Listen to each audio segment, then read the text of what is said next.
Cut the shit, get it off. Emergency podcast. Here we go. Shelter FootyCast. I'll give you exactly what's happened. You know, we like to be honest here. No Skeeter, it's just Scoey, but I need to talk about something very, very important. Mark Reddings and I just recorded the Shelter FootyCast 30 minutes ago. Skeeter leaves after parking incorrectly, right? He's pulled up, he's parked across 3 parking bays.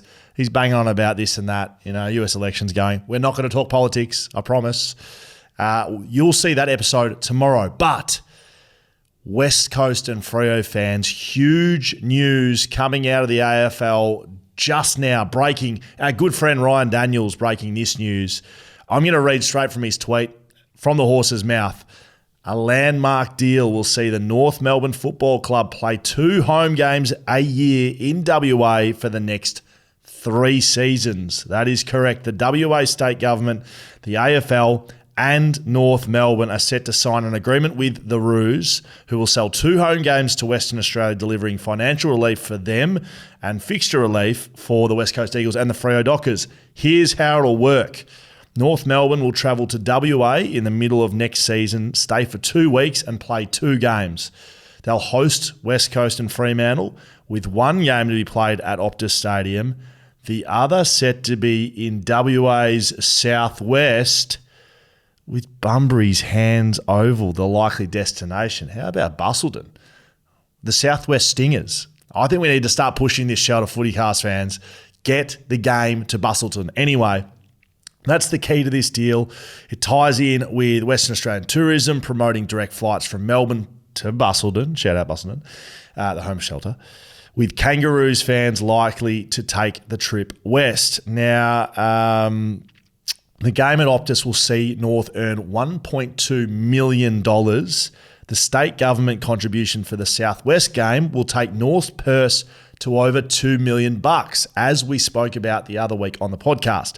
The deal will be signed for 3 seasons, locking in 6 games and more than $6 million for North Melbourne. It'll give the Eagles and the Dockers an extra game in their home state, 1 less week of travel. It's actually more than 1 less week of travel, Ryan, because you get a hub at home. I spoke about this. It's not just the travel away, it's the travel back. So if you can do a hub, you may actually be able to spit that into more. I think a brilliant deal all round. North Melbourne, $6 million. Thanks for coming. All right, they're not going to win. They're not going to win a flag next year. They need money, and that's what they're going to do. They're going to get $6 million over 3 years. Thank you very much.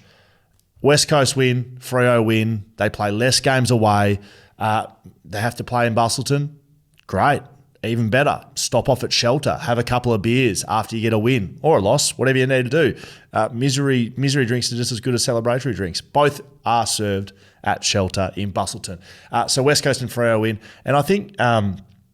The important thing here is, and we have a bit of a joke about it, but Busselton and the Southwest, how good's that? We spoke about the 20th licence. Darwin's been thrown up. I've seen Canberra thrown up. This is a teaser for what footy could look like in the Southwest. So Bunbury, Busselton, everyone down there, we gotta pack this game out. Like, we want people bursting out of the fences. We want the Shelter can bar on the hill. Right, boys, I know you're listening. Go and sort it out. Drop what you're doing. Don't worry about expansion plans. Don't worry about the next brew of our beautiful XPA or maybe, the BackChat Ale. Get the can bar for the next 3 years, wherever it is. It needs to be the Shelter can bar. I'm excited. I hope you are too. I wanted to get that to you because, in all honesty, Skeeter and I don't talk about it because we didn't know it was happening. And now you do. Brilliant deal for West Australian footy. Brilliant deal for West Coast and Freo. Great deal for North Melbourne. It is a very, very rare case where it's a win-win for all parties. That's the emergency podcast. Go back to your day. Enjoy your Wednesday evening or your Thursday, depending on what day you're listening to this, and you'll get your full episode after this. If you're lucky, you might just bounce this straight into the full one with me and Skate. Enjoy. Let's go.